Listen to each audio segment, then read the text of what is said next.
కావట్లేదు తమ్ముడు. చెప్పు, నాకు చెప్పు, ఏం అర్థం కావట్లేదు. అన్న చదవాలి అనిపించట్లే, ఆడుకోవడనిపిస్తుంది అన్న. తప్పు తమ్ముడు, అలా అనకూడదు. ఎందుకంటే మనం ఆడాల్సిన టైంలో ఆడాలి, చదవాల్సిన టైంలో చదవాలి. మన తల్లిదండ్రులు కష్టపడి మనల్ని ఇంత పెద్దవాళ్ళు చేసి ప్రయోజకులని చేసి చదివిస్తున్నారంటే వాళ్ళు ఎంత ప్రయాస, వాళ్ళు ఎంత కష్టం ఉంటుంది. అలా అనుకుంటాము. అప్పుడు అబ్దుల్ కలాం గారు ఏమన్నారో తెలుసా? మన గొప్ప సంపద జ్ఞానం, గొప్ప ఆయుధం ఓపిక, గొప్ప రక్షణ ఆయుధం అంటే చదువు.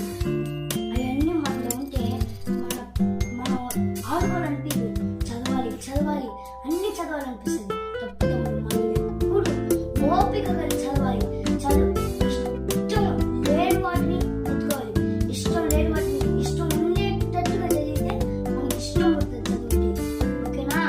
ఓకేనా? Okay, right. ఓకేనా తమ్ముడు? ఓకే అన్న, డాడీ మమ్మీకి మంచి పేరు చేస్తానన్నా. ఓకే తమ్ముడు, బాగా చదువుకో.